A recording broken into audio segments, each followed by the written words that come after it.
নমস্কার, কেমন আছো তোমরা সবাই? আশা করছি সকলে অনেক ভালো আছো, সুস্থ আছো। ঘরকন্নার হেসেলের নতুন একটি ভিডিওতে তোমাদের সকলকে অনেক অনেক স্বাগত জানিয়ে আজকের ভিডিওটি শুরু করছি।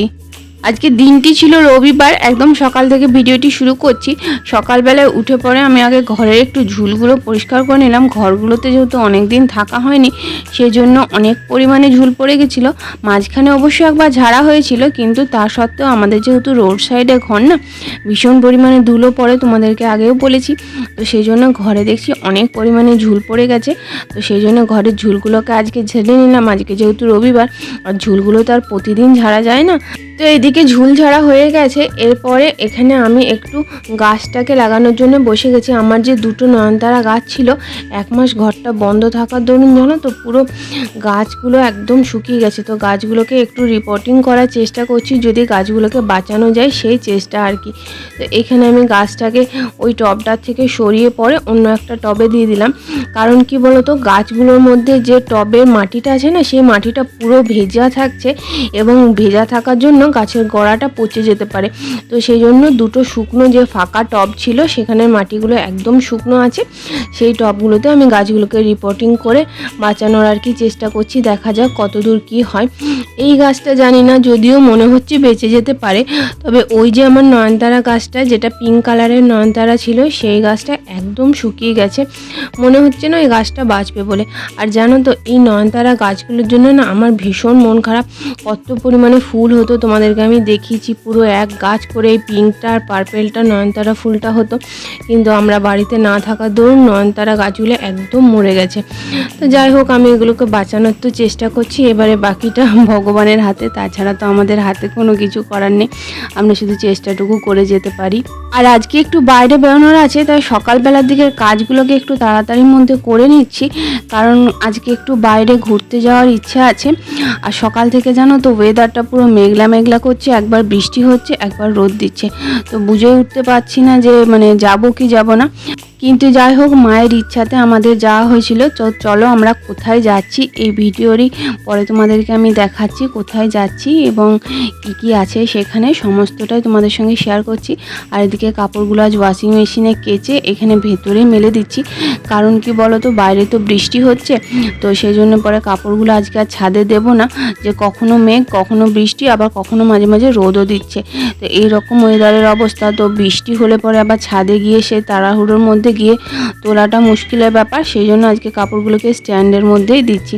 আর স্ট্যান্ডটাকে এখন আমি আপাতত ঘরেই রাখলাম, কারণ ব্যালকনিটার মধ্যে যেহেতু গাছ লাগালাম, ব্যালকনিটা পুরো মাটি মাটি মতন হয়ে আছে। তো ব্যালকনিটাকে ভালো করে মুছে নেব, তারপরে আমি ব্যালকনিতে এইটাকে স্ট্যান্ডটাকে ট্রান্সফার করে দেবো। আর ওয়াশিং মেশিনে কাপড়গুলো কাচা হলে তো একদম শুকিয়ে বের হয়। আর আজকে সকালে টিফিনে বানিয়েছিলাম ছোলা বাটুরে। তো আমি তো টিফিন কিছু খাবো না এখন, যেহেতু মন্দিরে যাচ্ছি পুজো দেবো। তো বেটুর জন্য এটা বানিয়েছিলাম ছোলা বাটুরে। তো এই রেসিপিটা তোমাদের সঙ্গে শেয়ার করা হয়নি, খুব তাড়াহুড়োর মধ্যে রান্নাটা করেছিলাম, একদম নিরামিষভাবেই রান্নাটা করেছিলাম।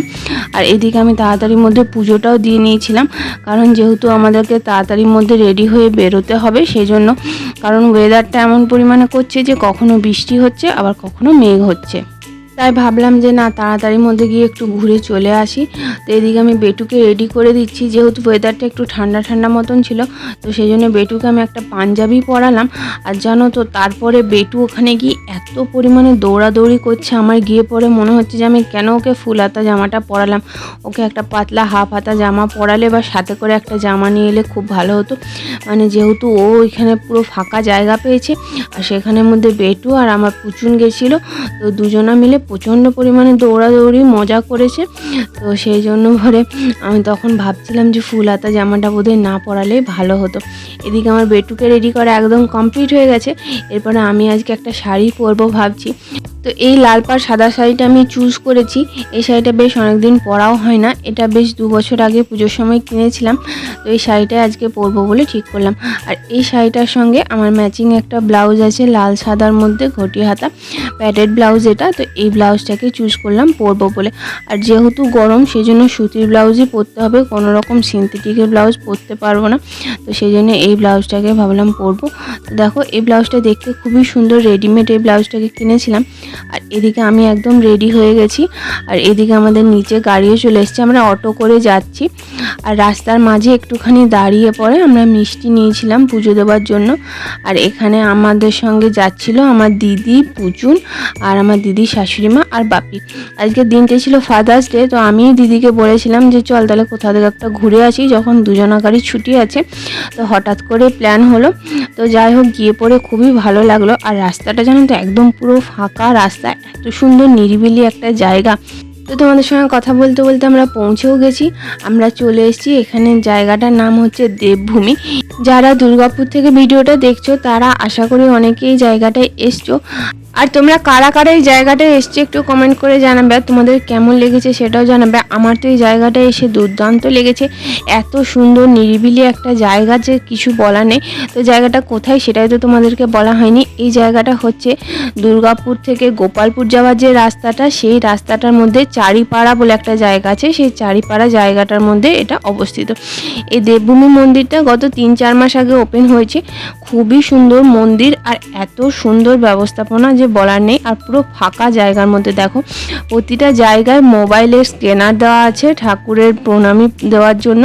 আর দেখো মায়ের মুখটা জাস্ট মানে অসাধারণ, এত সুন্দর লেগেছে। আর এত সুন্দরভাবে আমরা পুজো দিয়েছি, ভীষণ সুন্দরভাবে। প্রতিটা জায়গাতে এরকম বিভিন্ন ধরনের শিল্পকর্ম দেখতে পাবে তোমরা। এই মন্দিরে, মায়ের যে মন্দির আছে তার মন্দিরের চারিপাশের দেওয়ালে বিভিন্ন রামায়ণ মহাভারতের বিভিন্ন দৃশ্য এখানে সুন্দরভাবে ফুটিয়ে তোলা হয়েছে। এখানে যেমন দেখো বিষ্ণুদেবের যে সর্পযোগ আছে সেটাকে তুলে ধরা হয়েছে, এখানে রামায়ণের কিছু দৃশ্য তুলে ধরা হয়েছে। এখানে দেখো মা শারদা, বিবেকানন্দ দেব এবং শ্রী শ্রী ঠাকুর রামকৃষ্ণের একটা সুন্দর প্রতিচ্ছবি আঁকা হয়েছে, যেখানে পিছনে দক্ষিণেশ্বর মন্দিরও তোলা আছে। এখানে সুন্দরভাবে তারামা এবং দক্ষিণেশ্বর মন্দিরে কিছু প্রতিচ্ছবি তোলা হয়েছে, মানে এক কথায় জাস্ট অসাধারণ। এখানেও রাধাকৃষ্ণের একটা সুন্দর প্রতিচ্ছবি তোলা হয়েছে। আর মন্দিরটা বাইরে থেকে এরকম দেখতে লাগে। এখানে দুটো মন্দির আছে, সোজাসুজি যে মন্দিরটা তোমরা দেখতে পাচ্ছ সেই মন্দিরটা হচ্ছে তারা মায়ের আসল মন্দির, আর তার পাশে আছে এরকম শিব মন্দির। এদিকে দেখো এক সুন্দর কার্পেট বিছানো আছে, যে কার্পেটের মধ্যে দিয়ে গিয়ে পড়ে এখানে শিবলিঙ্গ আছে। এবং সব থেকে যে ভালো জিনিস আমার লাগলো, প্রতিটা মন্দিরে এত সুন্দর একটা সাউন্ড সিস্টেম আছে এবং প্রতিটা মন্দিরে ঠাকুরের এত সুন্দর গান বাজছিল। পরিবেশটা এতটাই সুন্দর যে মানে যে কোনো মানুষের এখানে এলে মনটা অসম্ভব সুন্দর হয়ে যায়। তো এখানে দেখো, এখানে বামাখ্যাপার একটা মূর্তি ছিল, আর এইরকম টাইপের মন্দিরটা ছিল। এর পাশের মন্দিরগুলোতে ছিল রাধাকৃষ্ণের একটা সুন্দর বিগ্রহ, তার পাশে ছিল রাম সীতার মন্দির, এবং এখানে ছিল শ্রী শ্রী ঠাকুর রামকৃষ্ণ পরমহংসদেব, স্বামী বিবেকানন্দ এবং মা শারদার একটা মন্দির। তো এক কথায় বলতে গেলে মন্দিরটাতে এলে জাস্ট মনটা জুড়িয়ে যাবে। আমার তো ভীষণ ভালো লেগেছে। আর কি বলতো, একটা বয়সের পর না বয়স্ক মানুষদেরকে দামি গিফট বা দামি জামা কাপড়ের থেকেও এরকম যদি একটা জায়গায় ঘুরতে নিয়ে আসা যায়, তাহলে আমার মনে হয় সেটা ফাদার্স ডের বেস্ট গিফট। সেই জন্যে আমি বাপিকে এখানে নিয়ে এসেছিলাম যে একটু ঘুরে এলে মনটাও ভালো হবে। আর দেখো চারিদিকে পুরো ফাঁকা জায়গার মধ্যে, সেই জন্য তো অনেকটা পরিমাণে ফাঁকা জায়গা ছিল। বেটু খুব মজা করেছে, খুব খেলেছে। এরপর তোমাদের সঙ্গে দেখা হচ্ছে বিকেলবেলা। তো সকালে ওখান থেকে আসার পর সেরকম কোনো ভিডিও শ্যুট করিনি। তো এরপর বিকেলবেলাতে আজকে বিরিয়ানি বানাবো, তো সেটাই তোমাদের সঙ্গে শেয়ার করব ভাবলাম। প্রথমে এখানে বিরিয়ানি রাইসটাকে বানিয়ে নিয়েছি। এখানে আমি নুন, একটু সাদা তেল আর একটু গোটা গরম মশলা দিয়ে পরে জলটাকে বেশ ভালোভাবে ফুটিয়ে নেব। কেন তো এই ঘরে বানানো বিরিয়ানি আমার বেটু খেতে ভীষণ পছন্দ করে, তো সেই জন্য মাঝে মাঝে ওকে ঘরে বিরিয়ানি বানিয়ে দিই। তো এখানে আমি দুটো তেজপাতা দিয়ে দিলাম আর সামান্য একটুখানি লেবুর রস দিয়ে দিয়েছিলাম। এতে না বিরিয়ানির ভাতটা বেশ সুন্দর ঝরঝরে হয়। তোমরা একবার এই ট্রিক্সটাকে করে দেখতে পারো বাড়িতে। তো এখানে আমি চালটাকে বেশ ভালো করে ধুয়ে নিচ্ছি। আমার যেহেতু একটুখানি পুরনো হয়ে গেছিলো চালটা, তাই এটা হতে একটু সময় লাগছিল। তোমাদের যদি নতুন চাল থাকে তাহলে এটা মোটামুটি 15 থেকে 20 মিনিটের মধ্যেই হয়ে যাবে। আমার যেহেতু একটু পুরনো চালটা ছিল তাই এখানে আমার ভাতটা হতে মোটামুটি আধ ঘন্টার মতন লেগেছে। আর বিরিয়ানির ভাত কখনো পুরো করতে হয় না, এটা তো 70% মতন সিদ্ধ করলেই হয়ে যায়। তো এদিকে আমি ব্লিঙ্কিট থেকে কতগুলো জিনিস অর্ডার করেছিলাম। আর দেখো এইটুকু পরিমাণে একটা কেশর মানে স্যাফরন, এই স্যাফরনটার দাম নিল 120 টাকা। আর আমি জানো তো এখানে আমাদের যে লোকাল মার্কেট আছে সমস্ত লোকাল মার্কেট ঘুরে এলাম, কিন্তু কোথাও আমি স্যাফরন খুঁজে পেলাম না। প্রায় 6 থেকে 7খানা দোকান আমি ঘুরেছি, কিন্তু আমি কোথাও এখানে স্যাফরন খুঁজে পেলাম না। আর বেটুকে ইদানিং আমি এই কাউ মিল্কটা খাওয়াচ্ছি, এটা মাদার ডেয়ারির কাউ মিল্ক। আর এই কাউ মিল্কটা জানো তো ভীষণই ভালো, বাচ্চাদেরকে খাওয়ানোর জন্য এই কাউ মিল্কটা ভীষণ ভালো। আর এখানে আমি একটা ব্রেড নিয়েছিলাম, একটুখানি সজনে ডাঁটা নিয়েছিলাম। কালকে যেহেতু সোমবার, কাল তো নিরামিষ রান্না হবে, তো সেই জন্য আমি একটু সজনে ডাঁটা নিয়েছিলাম। আর এখানে একটা মাদার ডেয়ারির দই নিয়েছিলাম, আর এক প্যাকেট মেরি বিস্কুট, আর এই ছোটো টেট্রা প্যাকটা নিয়েছিলাম। তো এই আমি বাজার নিয়েছিলাম। আর এখানে কিছুগুলো বেগুন নিয়েছিলাম। তো এদিকে আমি স্যাফরনটাকে প্রথমে ভালো করে দুধে ভিজিয়ে নিচ্ছি। তো দেখো এখানে স্যাফরনটা খুব সুন্দরভাবে প্যাকেজিংটা করেছে। আর জানো তো অন্যান্য সাইডে স্যাফরনগুলো আরও অনেক বেশি বেশি দাম দেখাচ্ছিল, একমাত্র ব্লিঙ্কিটেই আমি 120 টাকার মধ্যে স্যাফরন পেলাম। তাছাড়া অন্যান্য জায়গায় তো 400-500 টাকা পর্যন্ত স্যাফরনগুলোর দাম দেখাচ্ছিল। তো এখানে আমি দুধটাকে স্যাফরনে ভিজিয়ে পরে এখানে আমি ফ্রিজে রেখে দেবো। ফ্রিজে এটাকে কিছুক্ষণ রেখে দিলে বেশ সুন্দর বিরিয়ানির কালারটা চলে আসে। তো এখানে আমি প্রথমে আগে পেঁয়াজের বেরেস্তাটা করে নেব। বিরিয়ানির জন্য তো পেঁয়াজের বেরেস্তা করতেই হবে। আর এখানে আমি মোটামুটি 5টা মতন বড় সাইজের পেঁয়াজকে কুচিয়ে নিয়েছি। বড় মানে খুব একটা বড় নয়, মানে মিডিয়াম সাইজের, একদম ছোট যে পেঁয়াজ সেগুলো নয়, মিডিয়াম সাইজের। তো এখানে আমি একটু সামান্য চিনি দিয়ে দিলাম। এই পেঁয়াজের বেরেস্তার মধ্যে চিনি দিয়ে দিলে দারুণ সুন্দর কালারটা আসে। আর এখানে আমি 2টো আলুকে আগে সেদ্ধ করে নিচ্ছি। আলুগুলোকে আগের থেকে সেদ্ধ করে নিলে খুব সুন্দরভাবে বিরিয়ানির মধ্যে সেদ্ধ হয়ে যায়। আর যদি কাঁচা আলুগুলোকে দাও, বিরিয়ানি যেহেতু দমে খুব বেশিক্ষণ বসানোর দরকার পড়ে না, সেই জন্য আলুগুলো তখন কিন্তু একদমই সেদ্ধ হতে চায় না। তাই আলুগুলোকে আমি আগে সেদ্ধ করে নিচ্ছি, তবে আলুগুলোকে খুব বেশি সেদ্ধ করব না, জাস্ট 2টো সিটি দিয়ে পরে নামিয়ে নেব। যে খুব বেশি সেদ্ধ হলে আলুগুলোকে যখন দমে বসাবো তখন গলে যাবে। আর দেখো পেঁয়াজের কালারটা কি সুন্দর গোল্ডেন ব্রাউন একদম এসছে। তো সেই জন্য পেঁয়াজগুলোকে তুলে নিলাম। আর এদিকে আজকে চিকেনটাকে আমি একটু অন্যরকমভাবে করব। আগে আমি গোটা চিকেনগুলোকে ভালো করে ধুয়ে পরে আমি এখানে ডাইরেক্ট তেলের মধ্যে একটুখানি ভেজে নেব। আর চিকেনের পিসগুলো আমার অনেকটা পরিমাণে বড় বড় করেছিল, যেহেতু বিরিয়ানি চিকেন একটু বড় বড় হয়, সেই জন্য বিরিয়ানি চিকেনগুলোকে বেশ অনেকটাই বড় বড় করেছিলাম। আর চিকেনের পিসগুলোর মধ্যে অনেকটা করে কাট লাগিয়েছিলাম, যাতে সহজেই চিকেনের পিসগুলো হয়ে যায়। আর এখানে আলুগুলো সেদ্ধ হয়ে গেছে, আলুগুলোকে আমি তুলে রেখে দিলাম। আর এখানে আমি 2টো ডিমকে সেদ্ধ হতে দিয়ে দিলাম। আলুর সঙ্গে আমি ডিমটাকে সেদ্ধ হতে দিই না, কারণ ডিমের যে খোসাটা থাকে তার গায়ে অনেকটা পরিমাণে নোংরা লেগে থাকে। এবং যেহেতু আলুগুলোকে আমি একদম খোসা ছাড়িয়েই দিচ্ছি এবং গোটা আলু দিচ্ছি না, সেই জন্য পরে সেই নোংরাগুলো একদম আলুর মধ্যে চলে আসতে পারে। তাই আমি ডিম আর আলুটাকে সম্পূর্ণ সেপারেটভাবে সেদ্ধ করি।